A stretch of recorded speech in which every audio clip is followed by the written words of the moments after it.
Welcome to Lost Relation Chronicles. Several weeks ago, my wife's best friend once again showed just how profoundly foolish she could be. She's never been my favorite person, but that's not entirely about her intelligence, though she's not exactly a genius either. This late middle-aged woman has had several husbands and boyfriends over the years, but for some reason, she can never seem to keep a man around for long. Her most recent husband passed away before she had a chance to divorce him, leaving her with both his property and his debts. One of the things she inherited was a small business, a liquor store, with living quarters attached. Surprisingly, she'd done well with the business, increasing sales and transforming herself into a fairly competent businesswoman. But now, my troubles stem from another piece of the inheritance. Actually, two things, I suppose. The trouble began when she decided to ride her late husband's Harley-Davidson motorcycle. Maggie had never ridden before, not even as a passenger on someone else's bike. But that didn't stop her. She fired it up, revved the engine, and roared out of her parking lot, right into a passing pickup truck. Oh, yeah, injury deluxe. After a week of hospitalization, she was allowed to return home to her live-in boyfriend and her business. The boyfriend worked so couldn't keep the business running. Her hired help was only part-time, so like many families her family pitched in to help, as did my wife. My wife got phone calls outlining her assigned hours from another friend, and the rotation began. Eli, the boyfriend, would run the store from the time he got home from work until closing, but some female friend or family member of Maggie's had to be with her 24/7 because she was so bunged up with broken left leg and arm and bruises and swelling that she could not walk or rise unassisted. She needed help dressing, undressing, cleaning herself after using the commode, and even feeding herself. You get the picture. The rotation was acceptable but maddening. First rotation was another college friend, then my wife's next older sister Lily, then Helen, my wife. At least I could be with my wife all weekend because her friend's daughter took both weekend days and nights. The first day when Helen came home from her overnight stay, she seemed upset. I asked her about it, and she said she was just tired and upset at the fact Eli expected the women to do more for him and her sister than she thought was reasonable. Well, I could accept that because Maggie was sort of a user. I just pulled her to me and held her until she calmed down. Helen finally got control of her emotions and gave me a gentle kiss. She looked at me and smiled, then said, "You don't mind, do you, honey? I mean, we're almost family, and I don't want Eli upset with Maggie. Can I do a little extra to help him out?" "Sure," I said. "I know how it is. I'm sure the whole thing is hard on him, too. I love you, honey." Boy, did I mess up big time when I said that. I know. You want to help friends, and if they need help around the house when they are laid up, you give it, don't you? Well, the next time Helen got home, she looked rough. There were circles under her eyes, and she walked gingerly. She came in and gave me a quick peck on the lips and said, "Honey, I'm beat and really sore. Eli really worked me too hard last night, and I didn't get much sleep. I need a shower, then I'm going to bed." I was a little upset when I saw Helen. She was a large woman and strong, but she looked terrible. I assumed Eli had her lifting and stacking boxes of liquor and beer, and I decided I wanted to tell her to refuse to do such heavy work. I walked into the bedroom, and she was already asleep, so I returned to the living room. Hell, it was only 8 p.m., and she was totally out of it. When I returned to the bedroom that night to go to bed, I was very quiet. I did turn on the master bath light to do my business, but not the bedroom light. I was standing in the door looking at the bed when I felt my stomach lurch. It was a warm evening, and Helen had kicked off the covers from the bed. She was lying on her back with her legs splayed, left foot near her right knee. I saw a stain on the sheet, and it looked fresh. I knew what it was, and I was sure I did not put it there. All at once, I was not only not sleepy, I was extremely angry. I returned to the living room and sat in the darkness to think. The only conclusion I could come up with I didn't like. I decided to do some sleuthing around before I went off half-cocked, however. I found my camera, made sure the batteries were charged, and got a stiff drink of my favorite scotch. In fact, I had several drinks of my favorite scotch. I had so many drinks I fell asleep on the couch, and that was where Helen found me the next morning. I held it together, but just barely, when Helen handed me my first cup of coffee. She looked at me with some concern, perhaps a little guilt, and asked, "Honey, what's wrong? Why didn't you come to bed?" I was upset with Eli and Maggie, I suppose.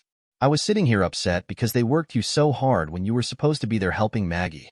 I decided to have a drink while I thought about what I wanted you to do, about what I wanted to do about the situation.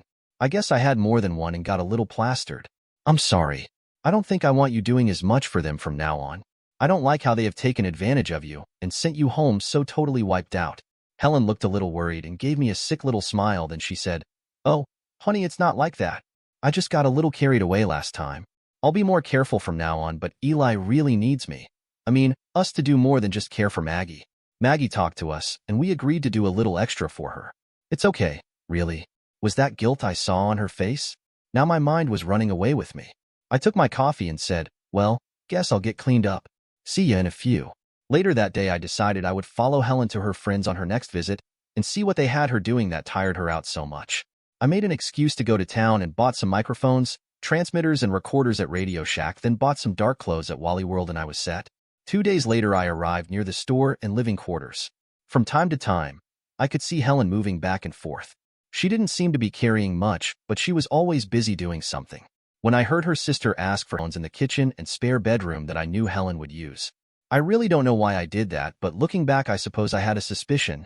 I got out unnoticed and settled in to wait on what happened. About 6:30 that evening Eli got home from work. He entered the store and walked up to Helen.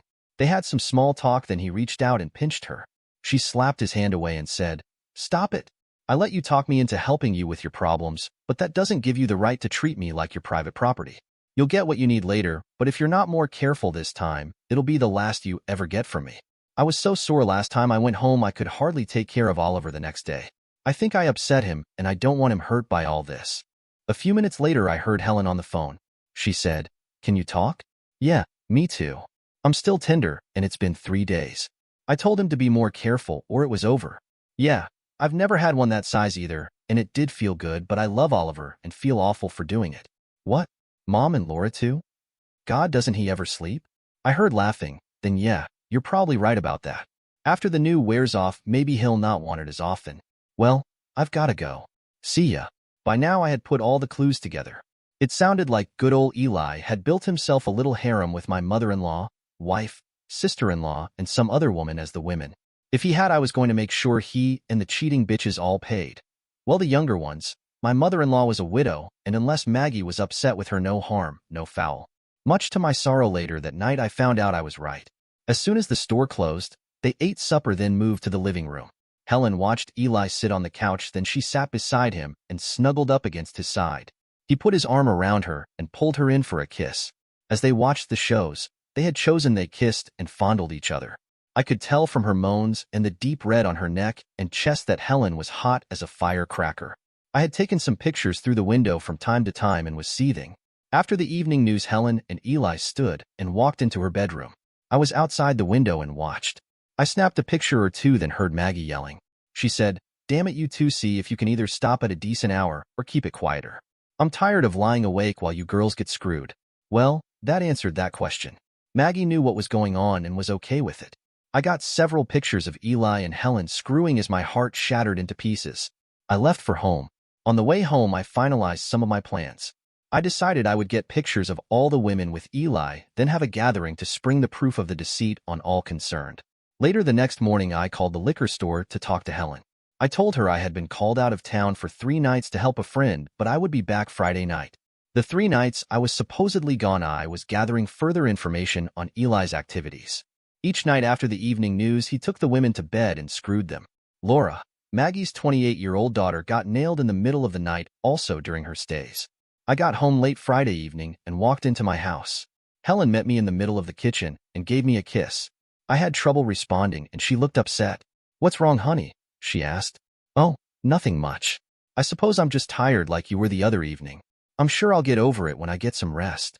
At supper, I looked over at Helen and said, "Hey, I was talking to Alex this morning, and since Maggie has been laid up, we've not seen much of her. He and I decided we wanted to go canoeing Saturday morning, then have a cookout at her place in the evening before we come home. We'll drop you and Lily off, and one of you can take us to the put-in point. Then when we get out, we'll load the canoe in the truck and come over for the party." Helen looked a little upset and said, "Well, I'm not sure Maggie is up to too much company yet. Can't we just wait a few weeks until all this is over?" "Nah, we'll be there anyway. The takeout point is only 3 miles from her store. If she doesn't feel like eating with us, we'll just grab a quick burger and come on home. I just thought she might like some company, and we will be tired enough after being on the river that it would be nice to rest some before we get home." I hadn't told Alex about our wives cheating yet. I was going to spring it on everyone at the same time on Saturday. I had trouble getting Brad, Laura's husband, to come down, but when I hinted we might give him and Laura some alone time, he finally agreed to meet us there. Alex seemed to really enjoy the float and asked me several times why I seemed so down. I finally said, "Oh, just have some things on my mind. I've been worrying about this mess with Maggie and Eli, you know. I really don't like the way they've taken advantage of the girls." Alex broke into my conversation and said, "Oh, come on, Oliver. You know she needs help, and friends and family pull together and help each other when the need arises. Crap, we've helped you out a lot in the past, just like you have all helped us. What's the big deal?" Well, I don't have any problem with helping within reason, but I think they have carried helping to unreasonable lengths. Maybe we'll talk about it this evening. Maybe you all can convince me it's fine. Now let's forget it and enjoy the float. That evening when we got to Maggie's, I pulled Diana, my mother-in-law, aside and said, "Diana, would you mind watching the counter a few minutes while we have a talk with everyone about the help the girls are giving Eli? It's been 3 weeks now and I want to see how things are going." "Sure. I'll go in now and send him out." Eli came swaggering out the back door onto the patio shortly thereafter. He walked up to the cooler and grabbed a beer, then walked to an unoccupied chair. Before he sat down, he looked around the group and gave me a large shit-eating smirk. "What's up?" he asked. I looked over at him and replied, "Well, I have some concerns about all the women have been doing for you, Eli. I wanted to discuss some of the things they have done for you with everyone. I don't think I like the way you have taken advantage of my wife, and I'm not sure the rest of the husbands will care for the things they're doing for you either." I walked to a small shed that housed the garbage containers and picked up a pre-placed sheet of plywood. I had taped blown-up pictures of all the women screwing Eli onto it. I walked up to the picnic table that was about 5 feet from everyone who was sitting enjoying their beer. I turned so the pictures were facing everyone and leaned the wood on the table. I walked toward Eli and heard several gasps. His face turned red and he stood to face me. I didn't say anything. I just kicked him in the nuts. Then when he bent forward, I brought my knee up to hit his face as I slammed into the back of his head with my hand. He lay writhing on the ground and I kicked him in the ribs once. I stood and looked at the staring family. Then I said, "I know Maggie wanted help with the store and wanted the women to help Eli evenings. I agreed to that, but I did not agree to my wife screwing him. We took vows of fidelity 28 years ago in front of most of you. Obviously, that didn't mean much to my wife. Alex, if you and Brad are okay with the way your women helped Eli and Maggie, that's fine, but I'm divorcing my 304. If you want any of the recordings and pictures for a divorce, I'll share." Alex came out of his chair and ran at me. He swung his fist toward me and snarled, "You scumsucker. We all agreed our women would help Maggie and Eli. Eli is a man just like you, and he needs his nuts emptied. You've never cared for Maggie, so now you decide to dump Helen for doing what you said she could do? Why is it different from when she helped me out when Lily had her surgery?" I saw Helen begin crying harder and then stand and run back into the living area. I felt another surge of anger when what Alex said sank in. I had no idea Helen had screwed him too. I finished dodging him and delivered a fist to his face when he turned. I said, "You a-hole. I had no idea she had screwed you too. You just drove the nail deeper into her coffin. I'll see you all in hell." I walked off. As I rounded the corner of the store on my way to my truck, I stopped and said, "Tell Helen not to come home. I'll pack her things and leave them on the porch." I filed the divorce and refused to talk to any of them again. One night, Helen, Alex, Eli, and Lily found me in my favorite bar and tried to get me to take her back. I looked at them and said, "No way," and started to walk off. Eli smirked and tried to grab my arm as he said, "Hell, I really don't care if you take her back or not. I only came because they begged me. I have never had women that enjoyed like these four do. If you leave, I'll just have her whenever I want her instead of just when Maggie was stove up." I still hear his laughter echoing in my head, and it has been 2 years now. I am getting tired of the police constantly questioning me and following me frequently, though. Guess I'll have to either move or hope Eli and Maggie stop having vandals mess with their store and vehicles. I have heard their insurance rates are so great they had to go with a $20,000 deductible on the business. What do you think? Should we wish them better luck? As for Helen, I still run into her from time to time around town. She's lost some weight, and the kids say she's heartbroken. She doesn't date anymore and has stopped visiting her siblings. Word is, she has cut ties with Maggie and Eli as well, blaming them for the breakdown of our marriage. A couple of times, she's gotten close enough to me to whisper, "I'm sorry, but I just walked away without saying a word." Well, I'm sorry too. Sorry I ever married her, who thought it was okay to help her friends live in situation with a guy who had blue balls. As for me, I get laid whenever I need to relieve some pressure, but I'll admit I'm probably living by a double standard. I won't date a woman who refuses to be intimate, and once she does, I won't marry her because she's too easy. I really need to get my head out of my butt and move forward with my life. At this point, it feels like my only real satisfaction comes from watching Maggie's and Alex's accidents in the aftermath of their messes. Dear listeners, please share your thoughts in the comments section below and don't forget to like, share, and subscribe.